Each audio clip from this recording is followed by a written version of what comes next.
My name is Natasha Coonan, and this presentation will discuss the importance and the different applications of calculus in electrical engineering. As a brief history, electrical engineering is thought to have first been mentioned by an ancient Greek philosopher, Thales of Miletus, in 600 BC. He first described static electricity. Many centuries later, it was finally recognized as a valuable branch of physics during the 1800s. However, in the late 1800s, universities began to offer degrees in electrical engineering, thus transitioning the subject from a branch of physics to engineering. There are now many fields of electrical engineering.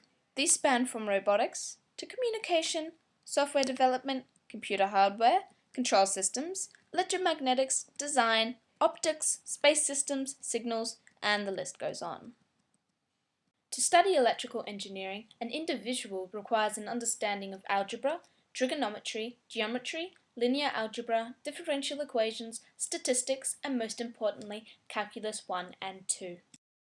We are living in what is known as the information age, the computer age, the digital age, the technologic revolution formed by capitalizing on computer microminiaturization advances, according to Cleaver-Randy. You see, the evolution of technology in daily life and education allows today's society to have access to rapid communication and networking help.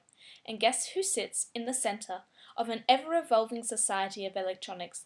The reason behind the evolution, the reason behind the internet, and the reason behind the electronics in your phone or your computer, you guessed it, electrical engineers. Electrical engineers have to manipulate mathematics on many occasions during their career, whether it is in something as interesting as Tesla coils or something as common as police radars. We know that calculus concerns rates of change. In circuits, something as easy as finding the first derivative is used to maximize power delivered in circuits. This is related to rates of change of circuits. Electrical engineers also look at rates of change in electrical power generation by using Faraday's law of induction, as well as the rates of change in transmission and distribution of electrical energy. For this, the Bessel function is used, which uses the second derivative and the first derivative. For this discussion, calculus will be investigated in three problems: linear differential equations in electrical circuits, Ohm's law to find the rate of change of a current in a capacitor, and Faraday's law to find the derivative of the magnetic flux in a rotating coil. For circuits, electrical engineers need to be able to figure out the current in order to monitor energy output. Circuits often concern volts, current, resistance, induction, time, and a switch. If the current is unknown, yet the values of the volts, the resistance, the inductance, and the time are known, then an electrical engineer, or in this case a Year 12 method student, can use a linear differential equation to find the current.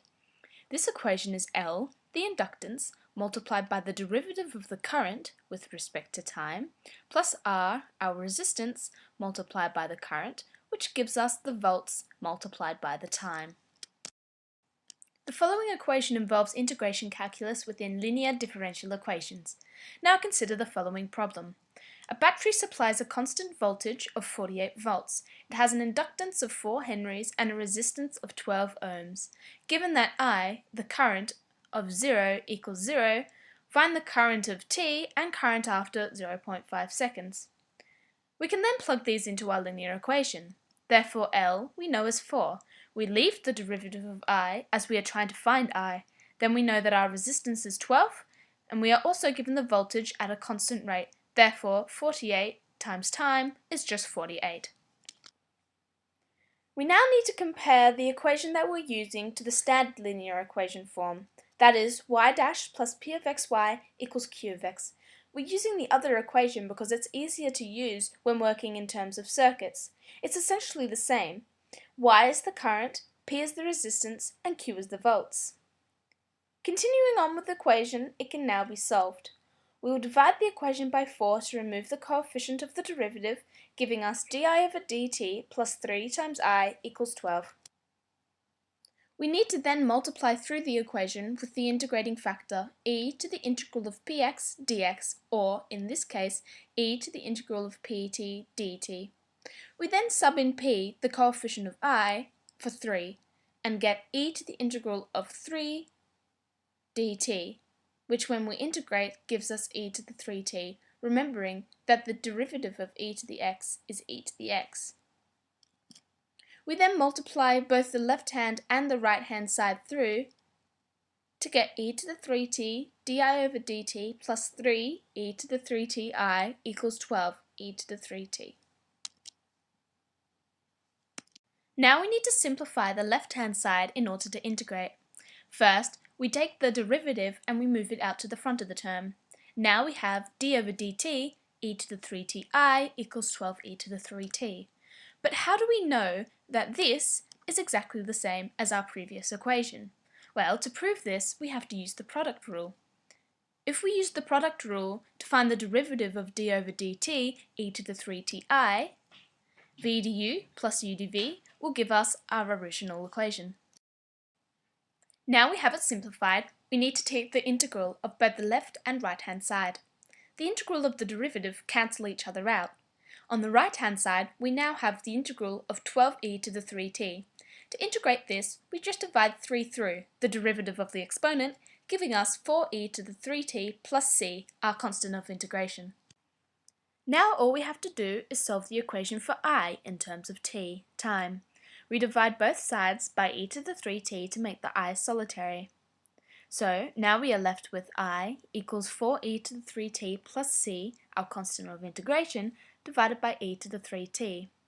The 4e to the 3t over e to the 3t cancel each other out, and when we rearrange our equation, it gives us I equals 4 plus c e to the negative 3t. We also know, relating back to our original question, that I of 0 equals 0, meaning our current is 0 and so is our time. So we then plug these in, and this gives us our constant of integration, which in this case is negative 4. We then plug this back into our original equation to get I equals 4 minus 4e to the negative 3t, which when we simplify gives us I equals 4, 1 minus e to the negative 3t. And this is our final equation for I. Now, if we want to find the current after 0.5 seconds, we simply just plug 0.5 in for t to get I equals 4, 1 minus e to the negative 3 times 0.5. If we are working with e equals 2.72, that will give us approximately 3.1 amps. On to the next situation, calculus and capacitors. Capacitors are used in many electrical devices today, for example, the flash of a camera. The current that runs through the capacitor is the derivative of the voltage with respect to time. Usually on circuits, one can control the voltage as it runs in and out. More voltage means more current. This means that the current is proportional to the gradient or the slope of the capacitor's voltage plot. So according to Ohm's law, the formula for a capacitor current is the derivative of the voltage with respect to time. Our last equation used the derivative of the current to find the current, which was awfully confusing and used integrals, but this formula is fairly simple. The results of the voltage are usually plotted on graphs. If one was looking at a voltage graph, sometimes it's easier to see the derivative. For example, consider having a graph that looks like this. This means that our voltage is negative 2 sine x minus pi on 4 plus 1. Now we wish to find the derivative, our current. So we use our knowledge that the derivative of sine is cosine. Therefore, when we find the derivative of negative 2 sine x minus pi over 4 plus 1, we have to use the chain rule.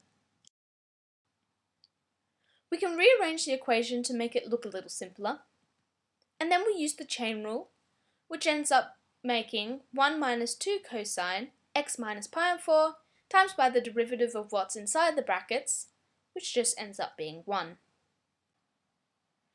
This means that our derivative, or the current, gives us negative 2 cosine x minus pi on 4, which originated from the line minus 2 sine x minus pi on 4 plus 1. On our graph, we can now clearly see our voltage plot in comparison to our current plot. The final equation looks at Faraday's law. An electrical engineer needs to take into consideration voltage, current, and magnetic flux when considering rotating coils in power generation.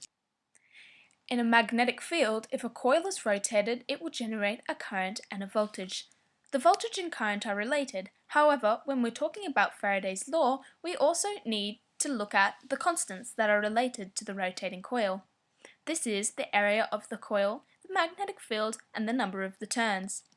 Faraday found that the amount of voltage created is proportional to the negative change in magnetic flux of a rotating coil with respect to the change in time given a particular current.